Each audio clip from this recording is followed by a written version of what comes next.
안녕하세요. 저는 50대 후반 여자입니다. 이렇게 사연을 쓰게 된 것은 제 운명이라고 생각했던 사람이 최악의 추태로 저를 구렁텅이에 빠뜨린 사연을 말해드리고 싶기 때문입니다. 저는 사랑이라 생각했던 남편에게 배신을 당했지만 그 후에 다시 생각지도 못했던 인연을 만났습니다. 돌고 돌아 행복을 되찾은 저의 파란만장한 이야기 좀 들어보실래요? 저는 작은 시골 마을에서 자랐어요. 하루에 몇 번 오는 버스를 타고 나가야 장에 나갈 수 있는 그런 곳이었죠. 저희 부모님은 넓지 않은 밭을 일구며 하루하루 열심히 살아가고 계셨어요. 저희 가족의 삶이 180도 바뀐 것은 연락이 끊겼던 고모 할머니를 만나면서부터입니다. 고모 할머니는 제과점으로 돈을 벌고 주류 사업에도 손을 뻗어 혼자 힘으로 어마어마한 돈을 버신 분이었어요. 고모 할머니는 결혼을 안 해 자손이 없었죠. 고모 할머니가 검은 승용차를 타고 저희 집에 왔던 그날이 아직도 기억납니다. 그날 이후 저희 집은 읍내에 볕 잘 드는 2층 집으로 이사를 했습니다. 아빠는 농사를 정리하고 읍내에 금은방을 여셨죠. 새 집에 사는 건 좋았지만 한편으론 새로운 생활이 답답하게 느껴지기도 했어요. 읍내로 이사 간 지 1년쯤 되었던 어느 날이었어요. 저는 하굣길에 집으로 가지 않고 시골로 가는 버스를 잡아탔어요. 어느 순간 저도 모르게 버스에 올라 있었죠. 그런데 버스에서 웬 남자애가 말을 거는 게 아니겠어요? 그 남자애는 어릴 때부터 자주 같이 놀던 동네 친구 수호였습니다. 야, 너 미희 아니냐? 너네 집 이사 가고 잘 지내는지 궁금했는데 여기서 이렇게 만나네. 근데 너 되게 이뻐진 것 같다. 너희 부모님은 잘 계시지? 아, 너네 형이랑 누나도 다시 와서 공부한다면서? 새 집에서 사니까 좋냐? 어떻게 한 번을 안 놀러 오냐? 근데 너 어디 가는 거야? 수호잖아. 웬일이야. 까까머리 중학생 됐네. 와, 벌써 1년이나 됐네. 난 뭐 새 집에서 사는 건 좋은데 그냥 좀 답답하달까? 예전 동네가 자꾸 생각나더라고. 너네랑 같이 놀던 것도 생각나고. 야, 근데 너 내 소식 궁금했다는 거 거짓말이지? 궁금했으면 편지라도 보내지 그랬어. 그 뒤로 저는 가끔 수호와 함께 버스를 타고 고향 마을에 가서 또 다른 추억을 만들었죠. 그러다가 저희가 중3이 되던 봄이었어요. 어느 날 시내에서 수호를 마주쳤어요. 저는 반갑게 손을 흔들며 인사를 했는데 그날따라 수호 표정이 안 좋은 겁니다. 무슨 일 있냐고 물어도 말을 안 하던 수호는 아버지가 몸이 많이 안 좋으시다는 얘기를 털어놨어요. 수호네 아버지는 예전부터 기침을 많이 하셨는데 최근 들어 기침이 심해지고 앓아 눕는 날이 많아졌다는 거였습니다. 읍내 병원에 가봤더니 더 큰 병원에 가봐야 할 것 같다고 했다는 거예요. 그런데 집안에 돈이 없으니까 당사자부터가 치료할 의지가 없다는 거였습니다. 저는 그날 처음으로 아빠에게 부탁이란 걸 해봤어요. 수호네 아버지가 많이 아픈 것 같은데 좀 도와줄 수 없겠냐고요. 아버지는 검사를 제대로 받을 수 있는 대학병원을 알아봐 주시고 치료비도 대주셨습니다. 한 동네에서 가족같이 살던 사람들인데 모른 척할 수 없다면서요. 검사 결과는 안타깝게도 폐암이었습니다. 병원 치료에도 별로 차도를 보이지 못했죠. 수호 어깨가 축 처져 있는 걸 보니 마음이 아프더군요. 그렇게 1년이란 시간이 또 흘렀어요. 그런데 어느 날 수호가 저희 학교 앞에 찾아온 게 아니겠어요? 저한테 고맙다는 말을 하는데 웬일인지 애가 입술을 꼭 깨물면서 말하더군요. 미희야, 너한테는 정말 뭐라고 할 말이 없다. 너희 집에 빚진 거 내가 어른 되면 꼭 다 갚아줄게. 우리 가족 도와줘서 정말 고마워. 내가 커서 돈 벌면 꼭 너랑 너희 아버지에게 보답할게. 우리 수연이도 내가 꼭 공부시켜서 너희 가족한테 보답하라고 할 거야. 야, 너는 무슨 말을 그렇게 섭섭하게 하냐? 우리 사이에 빚 같은 게 어딨어. 우리 아빠도 가족이다 생각하고 도와주시는 거라 했으니까 신경 쓰지 말고 아버지 낫게 할 생각이나 해. 네가 그랬잖아. 정신만 똑바로 박혀있으면 못할 일이 없다고. 열심히 노력하면 네 아버지 낫게 할 수 있을 거야. 그러니까 힘내. 저도 눈물이 나는 걸 꼭 참느라 괜히 씩씩한 척 큰 소리를 쳤어요. 수호랑 저는 그렇게 가만히 서서 한참이나 서로를 쳐다보고 있었습니다. 그리고 그 뒤로 저는 다시는 수호를 볼 수 없었어요. 얼마 뒤 토요일에 제가 꽃을 들고 병원에 찾아갔는데 수호 아버지가 보이지 않았어요. 어제 갑자기 퇴원을 했다는 거였습니다. 저는 깜짝 놀라 수호네 집으로 가봤습니다. 불 꺼진 집에는 아무도 없었어요. 그리고 지나가던 동네 어르신에게 수호네 가족이 그동안 여기저기 진 빚을 이기지 못하고 야반 도주를 했다는 사실을 들었어요. 저는 그 자리에서 주저앉고 말았습니다. 시간은 잘도 흘러 저는 고등학생이 되었습니다. 저는 궁금한 것도 하고 싶은 것도 많은 17살이었죠. 고등학교에 들어가 열심히 공부하고 동아리에도 가입해 즐겁게 생활했어요. 문예반 동아리였죠. 제가 전부터 시집 읽는 걸 좋아했거든요. 거기서 좋아하는 남자도 생겼죠. 같은 문예반 활동을 하던 1살 선배였어요. 시도 잘 쓰고 음악에 대해서도 잘 아는 멋쟁이 선배에게 저는 푹 빠졌어요. 어느 날 방과 후에 시집을 보다가 말을 튼 이후로 선배와 저는 급속도로 가까워졌죠. 이 사람이 저랑 결혼까지 해버린 남자입니다. 저희는 수험 기간 동안 서로를 격려하며 건전하게 관계를 이어갔습니다.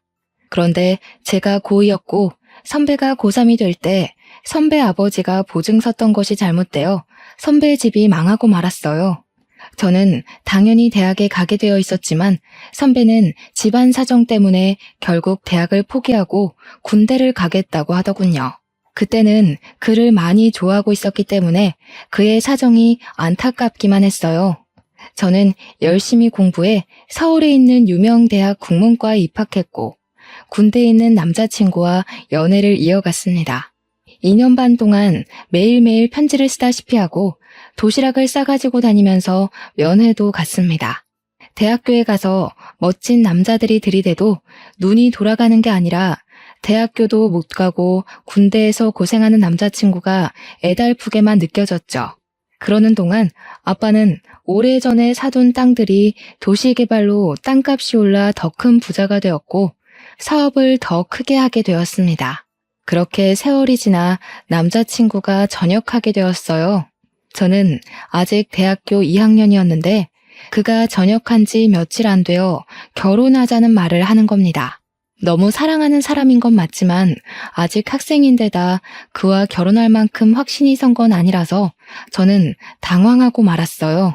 내가 군대에서 많이 생각을 해봤는데 난 네가 아니면 안 될 것 같아. 너랑 같이 단란한 가정을 꾸미면서 살면 정말 행복할 거란 생각이 드는데 어차피 내 아내는 네가 될 텐데 우리 괜히 시간 끌지 말고 빨리 결혼하는 게 좋지 않을까? 군대에서 무슨 바람이 들었는지 나오자마자 결혼 거리더군요. 2달 동안 얼굴 볼 때마다 나랑 결혼 언제 할래? 이러면서 조르는 거였어요. 솔직히 이제 막 전역했고 직업도 없는데 내가 이 사람과 굳이 결혼을 급하게 할 필요가 있나? 하는 생각이 먼저 들었어요. 그런 생각을 하는 게 미안해서 입 밖으로는 못 꺼냈죠. 그러면서도 헤어지지는 못했습니다. 어느 날 선배와 카페 데이트를 하고 밖으로 나왔는데 저희 엄마에게 딱 걸리고 말았습니다. 엄마가 반찬 가져다 주신다며 자취방에 오셨다가 저희랑 딱 마주치신 거였어요. 이 모든 건 아빠 귀에 들어갔고 아빠로부터 불호령이 떨어졌습니다. 저는 꼼짝없이 선배를 데리고 집으로 갔습니다. 엄마도 그랬지만 선배를 눈앞에서 본 아빠는 더욱 마음에 안 드는 눈치였어요. 평소 사람 좋기로 소문난 아빠가 왜 저러나 싶을 정도로 제 남자친구를 고가운 눈으로 보시더군요. 우리 미희는 어디에나 내놔도 아쉽지 않은 신부감이고 내가 더 훌륭하게 만들 수가 있어. 현실은 현실이라네. 다 큰 처자랑 그만큼 연애했으면 책임을 져야 하는데 자네는 우리 미희를 책임질 능력이 없자는가. 서로 앞길 막지 말고 이쯤에서 헤어지게나. 이런 말 하는 거 고깝게 생각하지 말게. 이렇게 기우는 결혼은 결혼 후가 더 힘들어질 수가 있어. 연애라는 게 누가 반대하면 더 애틋해지는 법이잖아요. 저는 부모님이 그럴수록 선배와 헤어지고 싶지 않다는 마음이 강해졌어요. 자식 이기는 부모 없다고 하죠. 제 쇄고집에 저희 부모님도 두 손 두 발을 다 들어버렸어요. 지금 생각하면 그때 아빠 말을 들었어야 했어요. 문제는 시어머니를 처음 만난 자리에서 이미 시작되었습니다. 졸업반이었던 저는 유명 출판사에 취직이 결정된 상태였고 남편은 배달 일을 하며 근근히 살고 있었어요. 연애는 5년 넘게 했지만 시어머니를 만나는 건 처음이라 엄청 긴장했습니다. 시어머니는 제 얼굴을 보자마자 제 부모님 재산에 대해 주파나를 굴리는 게 뻔한 대사들을 늘어놓더군요.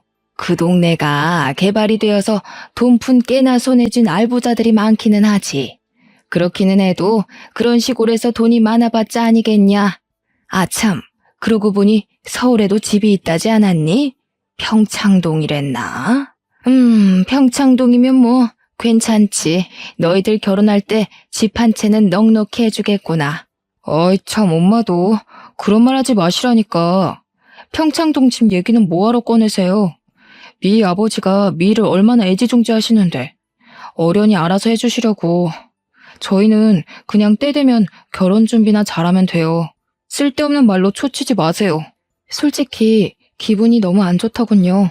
아, 시어머니가 보통이 아니구나 하는 생각이 머리를 스쳐 지나갔습니다. 하지만 저는 브레이크 없는 차처럼 멈추지를 못했어요. 제가 그때까지 붙잡아 놓은 걸 놓지 못했죠. 그때 멈추지 못한 게 제 인생의 가장 큰 한이랄까요? 결혼 얘기가 구체화되고 있던 어느 날 남편이 말하더군요. 우리 아빠 회사에 들어가고 싶다고요. 막내딸 사위 체면을 생각하면 당연한 일 아니냐고 당당하게 요구하더군요. 우리 아빠는 말이야, 우리 어릴 때부터 부모는 물고기 잡는 법을 알려줘야지 물고기를 잡아주면 안 된다고 하셨거든. 자식들에게 맹목적으로 퍼주는 분이 아니라고. 그러니까 헛된 기대 갖지 말고 자기 힘으로 자립할 생각을 하라고. 야, 너랑 나 사이에 무슨 그렇게 따지는 게 많아. 내가 나 좋자고 이러는 게 아니라 내가 직업이 번듯해야 너도 어디 가서 꿀리지 않고 서로 좋다는 거잖아. 장인어른이 그렇게 말해도 네가 좀 더 밀어붙여줄 수 있는 건데 왜 그렇게 딱 잘라 말하는데? 그러니까 번듯한 직업 갖고 싶으면 알아서 노력하라고. 나 어디 가서 얼굴 좀 들고 다니게. 내 핑계 대지 말고 솔직히 말해봐. 제대로 된 데 이력서 한번 안 내보고 하늘에서 감이 떨어지기만을 기다리잖아. 결혼 허락도 어렵게 받았는데 괜히 아빠 뿔나서 결혼 뒤집게 만들지 말고. 네가 그렇게 인정머리 없는 앤지 정말 몰랐다. 실망이야. 남편이 하는 말도 기분 상하는데 시어머니까지 전화해서 저를 닥달하더군요. 너는 애가 왜 그렇게 생각이 없니? 네가 결혼할 남편인데 주영이 말 들어보니까 완전 남말하듯 말했더구나. 주영이가 대학 못 간 게 지금도 나는 한이다.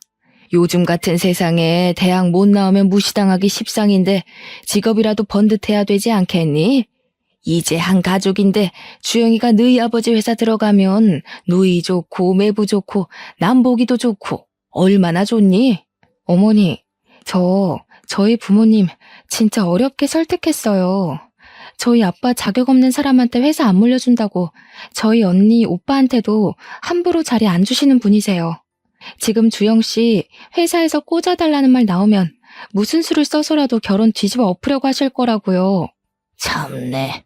무슨 놈의 집안이 잘나면 얼마나 잘났다고 그렇게 유세를 떨어? 그래봤자 너희 집도 농사나 짓던 집안 아니냔 말이야. 꼬박꼬박 말대답하는 본세가 싹 수 없는 게 이제 보니 부전여전이구나. 어차피 결혼하는 거 사위한테 폼나게 한 자리 떡하니 주는 게 사돈되는 예의지. 어디 그래 오만 유세를 부려? 유세를 부리길. 결혼하기도 전부터 골치가 지끈지끈 아팠습니다. 불행 중 다행이랄까요? 아무리 찔러봐도 제가 눈 하나 깜짝하지 않자 결국 남편이 결혼 전에 스스로 취직을 했습니다. 무슨 재주를 부렸는지 건설회사 영업직으로 떡하니 취직을 한 거예요. 직업도 변변찮은 놈이라면서 사위될 사람을 안 좋게 보던 아빠도 남편이 취직을 하자 마음이 좀 풀리신 것 같았습니다. 그래도 어떻게든 좋게 봐주려고 노력을 많이 하신 거였죠. 내가 자네한테 그동안 섭섭하게 군 거 마음에 담아두지 말게. 자네도 가장이 되고 아이가 생기고 나면 알게 될 거야. 내 말이 피가 되고 살이 되는 말이었다는 걸. 쉽게 얻은 건 쉽게 잃게 마련이네. 나는 그런 모래성에 내 딸을 시집 보내고 싶지 않은 거야. 알겠습니다, 장인어른. 그런데 혹시 저희 신혼집은 미희가 아무 말이 없던데? 신혼집은 그래도 해주시는 건가요? 아무래도 제가 취직한 지도 얼마 안 되고 하다 보니 미희가 알아서 하리라고 생각해서 여태 말은 안 했는데 시기 얼마 안 남았으니 그래도 물어는 봐야 할 것 같아서. 어허, 이 사람 아직도 정신을 못 차렸구먼. 결혼하면서 처가에서 떡이 뚝 떨어지기를 바라는 사람이 어디 있나? 자네가 그러고도 남잔가? 신혼집 얘기 한 번만 더 하면 미희가 죽는다고 나서도 이 결혼 없던 걸로 만들겠네. 아빠는 저를 불러 말씀하셨어요. 미희야, 진짜 이 결혼 해야겠니? 아빠는 진짜 걱정이 태산이다. 저렇게 책임감 없는 놈이랑 결혼해서 네가 혹시나 안 좋은 꼴 당하지는 않을지. 결혼식이 한 달 앞으로 다가온 시점이었죠. 솔직히 말해서 그 시점에서는 청첩장도 다 돌렸겠다. 결혼을 돌린다는 건 있을 수 없는 일처럼 보였어요. 너무 걱정하지 마세요, 아빠. 그 사람 말만 그렇게 하지. 또 자기 할 일 알아서 하는 거 보셨잖아요. 제가 앞으로 그런 생각 못하도록 잘 얘기하고 보필할게요. 원래 그런 사람 아닌데 집안 형편이 갑자기 힘들어져서 그런 거니까 조금만 이해해 주세요.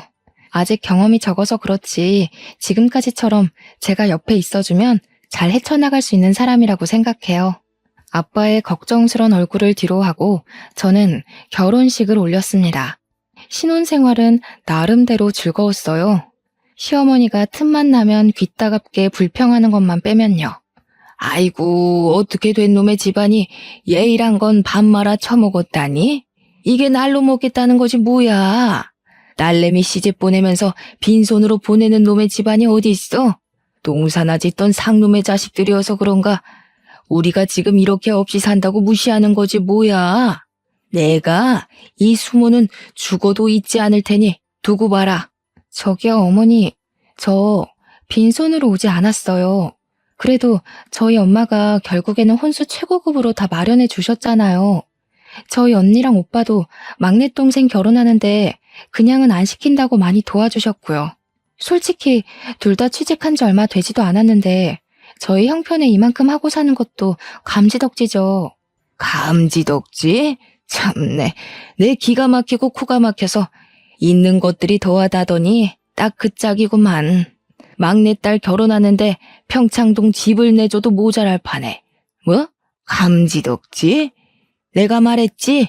사람 무시하지 말라고. 새파랗게 어린 것이 지 아버지 믿고 까부는 모양인데 내가 언젠가 가서 단판을 짓고 만다 이거야. 아니, 저희 집에 뭐 맡겨놓으셨어요? 왜 뭘 받지 못한 걸 그렇게 억울하게 생각하시는지 잘 이해가 안 돼요. 저희 아빠가 누누이 말씀하셨어요. 쉽게 얻은 건 쉽게 잃는다고요. 저는 아빠 말에 공감해요. 젊어서 이만큼 고생하는 거 남들에 비하면 아무것도 아니고요. 잘났다 정말. 그래봤자 너네 집도 시고모인지 뭔지가 돈다발 들고 와서 벼락부자 된 거잖아. 주영이 취직것만 해도 그래. 내가 우리 아들 대학 공부 못 시킨 게 한이 돼서 남들한테 무시 안 당하게 해달라고 그렇게 부탁을 했건만. 내가 우리 아들을 어떻게 키웠는데 니까짓게 돈 좀 있다고 우리 집안을 내 귀한 아들을 이렇게 무시해?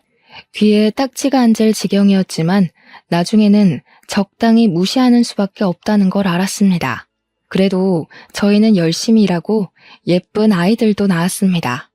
회사를 그만두지 않으려고 애를 썼지만 결국 둘째를 낳을 때가 되었을 때 회사에서 정리해고를 당하고 말았어요. 그래도 그때는 아이 키우는 엄마들이 회사를 그만두는 게 워낙 흔한 일이어서 어쩔 수 없다고 생각했습니다. 아들 하나 딸 하나 이쁘게 기르는 재미, 남편을 내조하는 재미로 살았어요. 그래도 남편이 책임감이 생겼는지 꽤 열심히 일해서 회사에서 제법 높은 자리에 올라갔어요. 그러는 동안 아이들이 무럭무럭 커서 둘째인 딸도 막 성인이 되었습니다.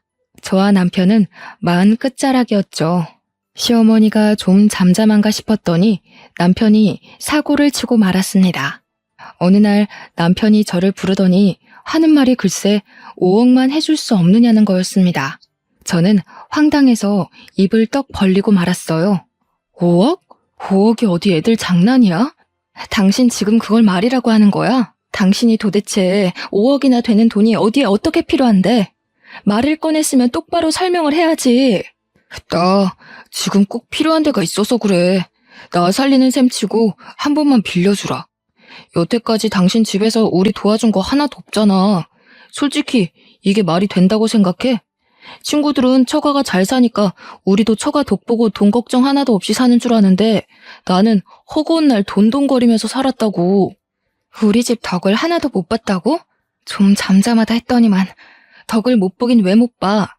당신 용종 수술할 때 수술비, 준영이 유럽 여행 갈 때 여행비, 이번에 세영이 대학 등록금까지 아빠랑 언니 오빠들이 알게 모르게 다 내주고 있는 건 왜 입을 싹 닦아 왜? 그 정도로는 만족이 안 돼? 결국 큰돈을 뜯어야 속이 시원하다는 거야? 아니 그게 아니고 당신 집이 그렇게 부잔데 나는 돈에 죽고 돈에 울면서 치사하게 살아왔다 이거지. 솔직히 당신 집에는 5억 정도는 아무것도 아니잖아. 당신은 내가 불쌍하지도 않아? 어쩜 그렇게 인정머리가 없어? 장인어른이나 당신이나 똑같아. 남편 아니 애들 아빠 살리는 셈 치고 5억만 해주라 제발. 내가 이렇게 빌게. 남편은 제 앞에서 무릎 꿇고 빌기까지 했어요. 무슨 일인지 모르니 답답해서 미칠 지경이었습니다. 그러던 와중 남편의 가장 친한 친구에게 전화가 와서 알게 됐습니다. 남편이 어마어마한 사고를 쳤다는 걸요. 주영이 그놈 예전부터 좀 허무맹랑한 데가 있었잖아요. 저도 말려봤는데 한탕 하겠다면서 주식에 자꾸만 쏟아붓더라고요. 그러다가 결국 회사 돈에까지 손을 댄 모양이에요. 저한테 도와달라고 부탁하는데 제가 그런 돈이 어디 있습니까? 하룻밤을 뜬 눈으로 지새운 저는 결국 다음날 남편을 붙잡고 따졌습니다. 당신 진짜 제정신이야? 당신이 어떻게 나한테 이럴 수가 있어? 내가 당신 하나 믿고 여기까지 온 거 몰라? 준영이, 세영이 아직 대학 졸업도 못했는데 애들이 알면 뭐라고 그러겠어. 애들 보기 부끄럽지도 않아? 나는 여태까지 애들한테 정직하게 열심히 살면 뭐든 할 수 있다고 가르쳤어. 당신이 그걸 다 망친 거야. 그런 범죄를 저질러서. 그래, 내가 회사 돈에 손 좀 댔다. 됐어. 어쩔래? 마누라는 25년 내내 처갓집 돈이라고는 구경도 못하게 만들지. 내가 열받아서 회사 돈이라도 좀 건드려봤다. 어쩔래? 내가 오죽하면 그랬겠니? 내가 오죽 열받았으면 그랬겠냐고. 뭐야? 처가 돈 못 뜯어먹는 게 열받아서 회사 돈에 손을 댔다는 거야? 그게 무슨 해괴망측한 논리야. 당신이랑 당신 어머니는 어쩜 그렇게 논리가 한결같이 거지근성이야? 왜 우리 집에 돈을 맡겨놓기라도 한 것처럼 돈 못 받는다고 핏대를 세우고 억울하기까지 하다는 거냐고. 그래, 억울하다 억울해. 내가 너같이 재미없는 여자랑 살면서 처가 독도 하나 못 본 게 아주 억울해서 미칠 지경이다. 난 말이야, 솔직히 네가 처음에만 그러는 거지 시간 지나면 당신이 바뀔 줄 알았어. 부잣집 아가씨니까. 내가 벌어오는 쥐꼬리만한 월급 가지고 쪼개고 쪼개면서 살림 꾸릴 줄 누가 알았냐고. 이럴 거면 내가 당신이랑 왜 결혼해? 내가 진짜 바보였네. 당신 같은 남자 믿고 열심히 살아온 내가 지금은 저 사람이 못나게 굴어도 힘들어서 그러는 거다 하면서 어떻게든 이해해 주려고 애쓴 내가 바보였어. 그날 저는 남편에 대한 모든 희망을 버렸습니다. 그러거나 말거나 남편은 매일같이 자기 좀 살려달라고 저를 닥달했어요. 모르는 체 하고 싶었지만 아빠가 감옥이라도 가면 애들이 받게 될 충격이 두려워 결국 아빠에게 도움을 청했습니다. 아빠, 준영이 아빠가 지금 좀 일이 생겼나 봐요. 보증을 잘못 써가지고 그걸 얼른 갚아야 하는데 혹시 아빠가 조금만 도와주시면 안 될까요? 그런 놈이랑 결혼해서 아빠한테 이런 부탁까지 해야 한다는 게 치가 떨렸지만 애들을 생각하면 가만히 있을 수가 없었습니다. 그런데 아빠는 제 말을 듣고도 별 말씀을 안 하셨어요. 나중에 알게 된 거지만 그때 아빠 사업이 어려워져 부도 위기에 몰린 거였어요. 게다가 엄마가 나에게 말을 못 하셨는데 아빠는 가난 말기라는 선고까지 받은 상황이었죠. 그때 아빠 마음이 얼마나 딱하셨을까요? 저는 뒤늦게 그 사실을 알고 아빠를 붙잡고 펑펑 울었습니다. 그리고 남편은 곧 싸늘해졌습니다. 저희 아빠 회사가 어려워졌다는 걸 알게 된 거죠. 그 이유를 곧 알게 됐습니다. 저한테는 말도 안 걸던 사람이 이제는 대놓고 어떤 여자와 통화를 하더군요. 그 여자는 남편이 고객을 접대하려고 자주 데려갔던 룸살롱의 사장이었습니다. 남편이 일 때문에 룸살롱에 드나든다는 건 알고 있었지만 영업하는 사람이니 어쩔 수 없기도 하고 크게 걱정하지는 않았어요. 남편이 자기는 그런 여자들 더럽기만 하다면서 거저줘도 안 먹으니 걱정 말라고 큰 소리를 쳤거든요. 그런데 알고 보니 남편은 그 더럽다는 여자랑 군대에 있을 때부터 그렇고 그런 사이였던 거였습니다. 이 새벽에 어딜 가서 안 들어오나 하고 베란다로 나가보니 남편이란 작자는 스피커까지 켜놓고 룸살롱 마담이랑 통화하고 있었습니다. 저는 조용히 휴대폰 녹음기를 켜서 그 통화를 녹음했어요. 혜은아, 나는 진짜 너밖에 없어. 마누라는 아무짝에도 쓸모가 없어.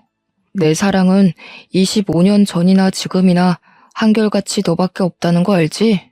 이렇게 아무것도 못 뜯어낼 줄 알았으면 처음부터 그냥 너랑 결혼할 걸 그랬어. 나 이제 진짜 더 이상 그 여자랑 살 이유 없어. 계획은 다 틀어졌지만 이제 상관없어. 얼른 이혼하고 너랑 같이 살 거야. 남편이 그 여자랑 하는 말을 들으니 온몸에 소름이 돋았어요. 귓가가 윙윙거리고 그 자리에서 쓰러질 것만 같았지만 무슨 말을 하는지 제 귀로 똑똑히 들어야 했습니다. 알고 보니 군대 갔다 와서 저한테 들이댄 것도 저한테 콩고물이라도 얻어서 그 여자한테 갖다 바치려고 그런 거였더군요. 뜯어낼 거 다 뜯어내서 그 여자에게 새 장가들 심산이었던 거였습니다. 아니, 그 여자는 자기 남편이 감옥 가게 생겼다는데도 아무것도 안 해준다는 거야? 나 같으면 내 장기를 팔아서라도 어떻게든 돈을 마련해주겠다. 자기는 어떻게 그런 여자랑 25년이나 살았어? 그러게나 말이야. 그 옆엔 내가 다른 건 몰라도 애들을 끔찍하게 생각하는 사람이니 애들 아빠가 감옥 가게 생겼다고 하면 아빠를 팔아서라도 뭐라도 해줄 줄 알았지. 괜히 거짓말해준 홍석이한테만 미안하게 됐지 뭐야. 하여튼 그 옆엔 애도 독한 여자라니까. 아, 됐어. 자기, 나 돈 많이 버는 거 몰라? 5억? 그까짓 돈 나 하룻밤에도 버는 사람이야. 그 옆엔 애랑은 차원이 다르다고. 자기 하나 정도 책임지는 거 일도 아니니까 걱정 말고 나한테 와. 이제 나도 자기랑 좀 편하게 쉬고 싶네. 역시 능력 있는 여자가 좋구먼. 집에서 바가지 긁을 줄이나 아는 옆엔 애랑은 차원이 다르지 그럼. 거리 어머니 최고라니까. 내가 처음부터 알아봤어야 하는 건데. 다음날 아침 저는 뻔뻔하게 식탁 앞에 앉은 남편에게 밥 대신 어젯밤 통화의 녹음을 틀어줬습니다. 독한 년. 네가 그딴 식으로 하니까 너한테 정을 줄래도 줄 수가 없는 거야. 치가 떨리는 년. 더 이상 내려갈 바닥도 없었습니다.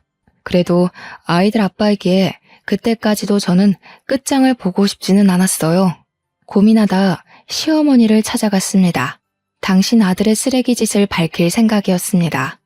그런데 시어머니가 자기가 먼저 선수를 치는 게 아니겠어요? 너희 집 망했다면서? 그렇게 유세 부리더니 꼴 좋지 뭐야.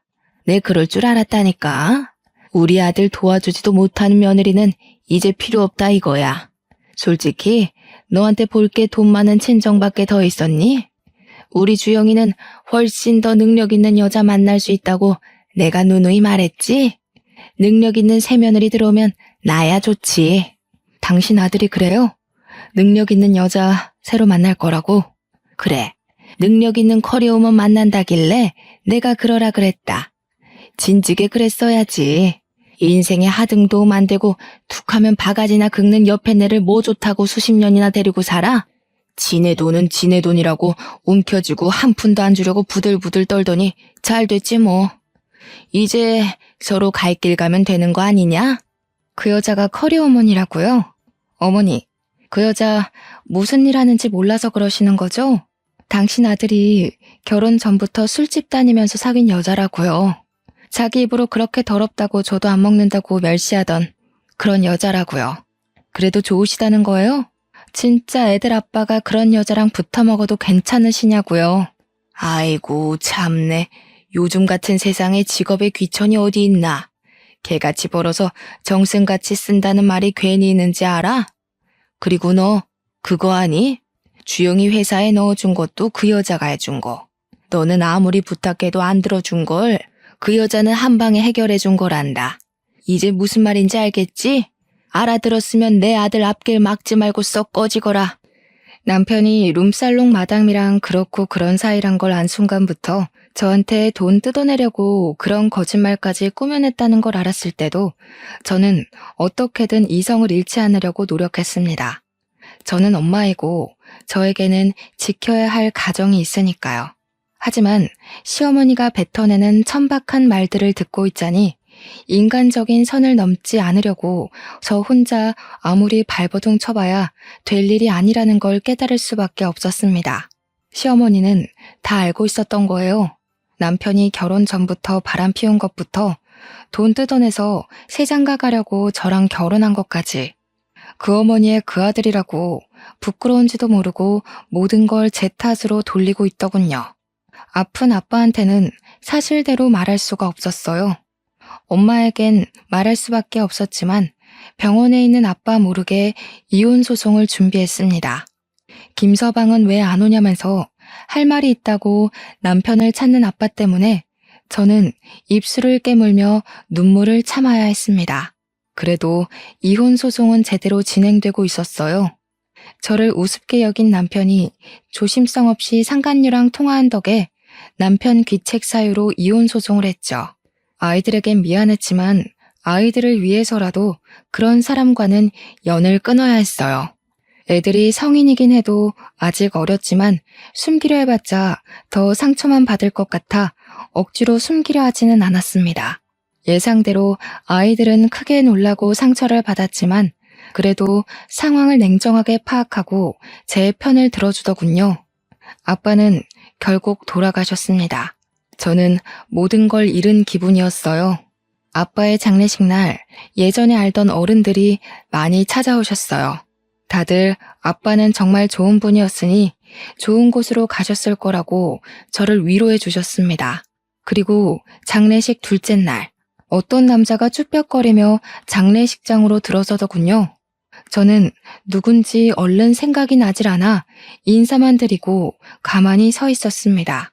그런데 그 남자가 저를 울리더니 그대로 엎드려 큰 소리로 우는 게 아니겠어요? 아버님, 저 왔어요. 저 수호예요, 아버님. 너무 늦게 와서 죄송해요. 진작에 왔어야 하는데 저희 아빠 살려주시려고 그렇게 애를 쓰셨는데 저희가 말도 못하고 그렇게 가버려서 아버님 죄송합니다. 용서해 주세요. 저는 깜짝 놀라 남자의 얼굴을 쳐다봤습니다. 과연 까까머리 중학생일 때 봤던 수호의 앳된 얼굴이 그 남자 얼굴에 남아 있었습니다. 그동안 수호는 저희 집에 진 빚을 갚고 싶어서 열심히 노력했다고 했어요. 대학은 못 갔지만 공무원 시험을 봐서 20년 넘게 공무원으로 근무했다고 했습니다. 조금 살만해져서 이제는 아버님을 한번 찾아가 봐야지 했는데 하필이면 그때 사기를 당했어. 공무원 수입이야 뻔하잖니. 마음의 빚을 갚고 싶다는 생각을 평생 갖고 살았던 게 어리석은 선택으로 이어진 거야. 너무 힘들었어. 그래도 아버님 이렇게 돌아가실 줄 알았으면 그때라도 와봤어야 하는 건데 내가 또 평생 못 갚을 빚을 지고 말았구나. 에이, 수호야. 그건 가족처럼 생각해서 도와준 거니까 빚이라 생각 안 해도 된다고 아빠가 그러셨는데 평생 담고 있었다니. 너희 그렇게 가고 어떻게 지내는지 너무 걱정되고 궁금했는데 또 그런 일 당했다니 마음이 안 좋네. 그래도 여기까지 와줘서 고마워. 아빠도 가시면서 네 얼굴 볼 수 있어서 기뻐하실 거야. 그래도 그게 꼭 나쁜 일만은 아니었던 게 사기당하고 나서 퇴직하고 퇴직금으로 장사를 시작했거든. 심기일전해서 죽기 살기로 했더니 장사가 엄청 잘 되어가지고 지금은 빚도 다 갚고 얼마 전엔 제법 높은 건물도 하나 샀잖니. 이제라도 너희 가족한테 받은 거 돌려주려 했는데 너무 늦어버렸지만 너한테라도 오늘 갚고 싶다, 미희야. 수호는 저희 집 사정이 안 좋아진 데다 제가 남편에게 배신당해 이혼한 걸 알고는 무척 가슴 아파했습니다. 한사코 거절해도 그때 받은 걸 갚고 싶다면서 저한테 선물을 줘야겠다고 했어요. 그렇게 수호가 저에게 준 선물은 옛날에 아빠가 금은방을 하던 바로 그 건물이었습니다. 진짜 이렇게까지 안 해도 되는데 수호야, 이 은혜를 어떻게 갚지?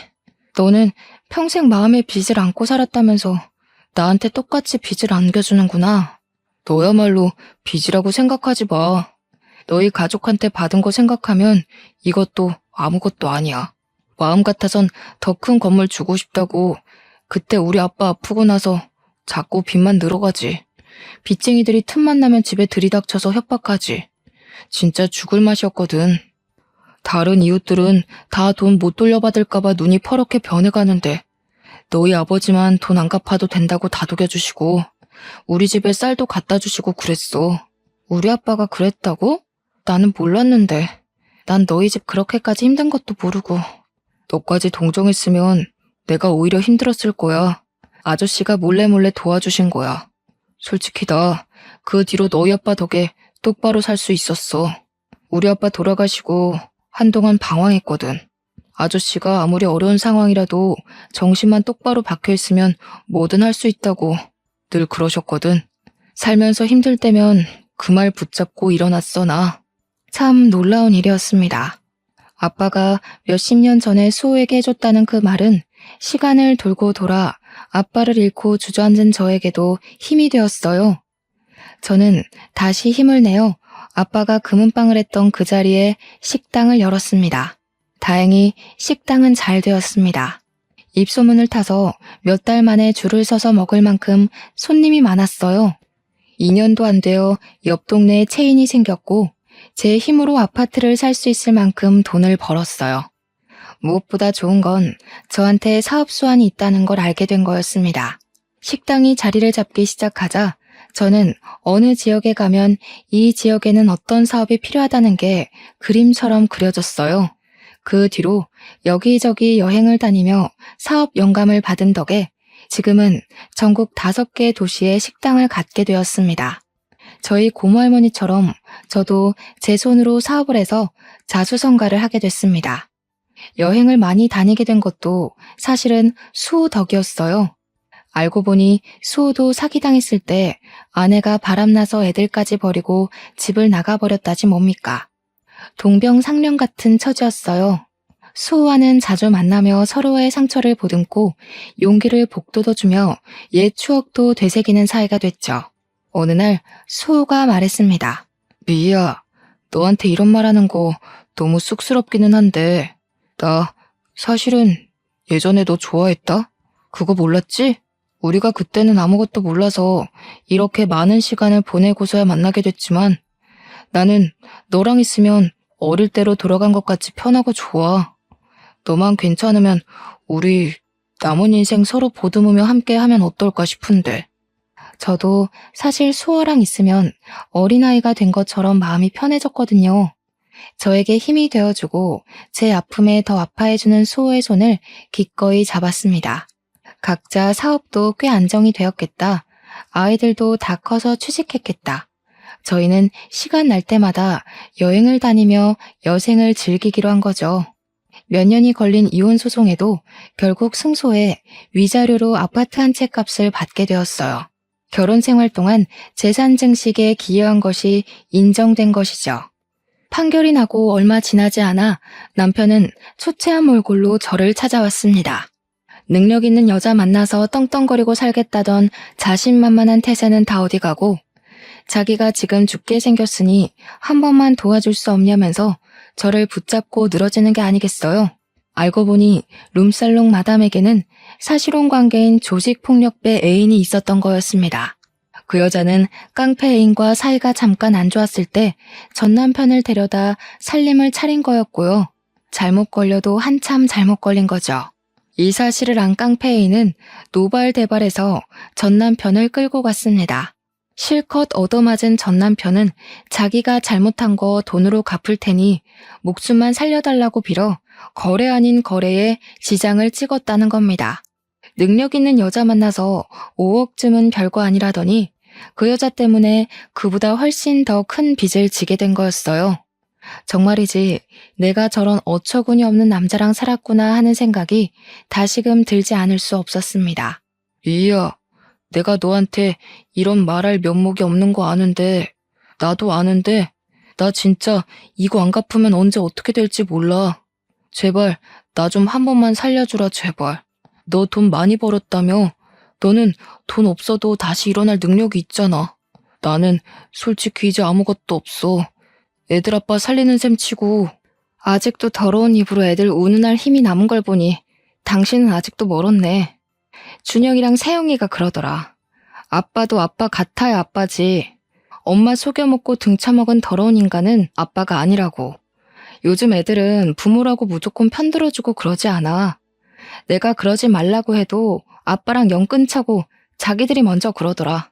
시어머니까지 연락해 여태까지 안 도와줬으니 이제는 한번 도와주라고 말도 안 되는 소리를 짓거렸습니다.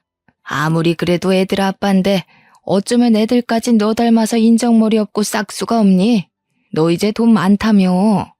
지금껏 못 쌓은 덕 쌓는 셈 치고 애들 아빠 한 번만 도와줘라. 걔가 그 나이에 무슨 재주로 그 큰 돈을 만드니? 어머니, 전 그 사람이 못나게 굴어도 전 상황이 어려워서 그런 거려니 조금 있으면 괜찮아지겠거니 했어요. 그런데 아니더라고요. 제가 이해해주면 할수록 그 사람은 점점 더 최악의 인간이 되더군요. 이제 보니 그런 인간 쓰레기 만드는데 어머니가 톡톡히 공을 세우셨네요? 어머니도 그러지 마세요. 그거 자식 위하는 거 아닙니다. 애들은 그 인간 상종도 말라는데 저는 전 남편이란 인간에게 똑똑히 한마디 해줬습니다. 우리 아빠가 그러셨거든.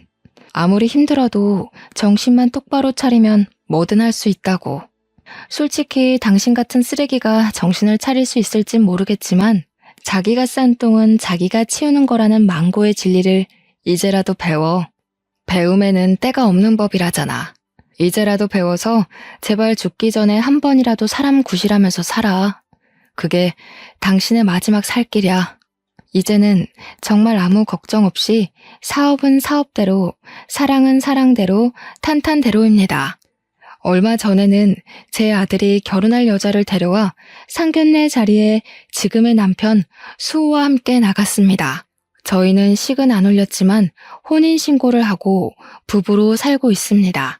저의 가장 든든한 지지자인 남편은 이제 제 아이들 아빠 노릇을 톡톡히 해주고 있답니다. 똑같이 어려운 상황에서 대학에 못 갔지만 자기 힘으로 노력해서 일어난 멋진 새로운 아빠가 아이들에게 생긴 거죠. 제 이야기는 여기까지입니다. 제 첫 결혼은 최악이었지만 지금은 정말 행복한 삶을 살고 있어요. 처음부터 서로를 알아봤으면 좋았을걸. 전 남편이라는 쓰레기 때문에 너무 먼 길을 돌아왔네요. 하지만 저는 후회하지 않아요. 아이들이라는 좋은 선물도 받았고 아픔을 딛고 일어나는 법도 배웠으니까요. 이렇게 뒤늦게라도 찾은 행복을 여러분께 조금이라도 나눠드리고 싶네요. 여러분도 저희 아빠 말처럼 어떤 상황에서도 포기하지 마시고 행복을 찾으셨으면 좋겠습니다.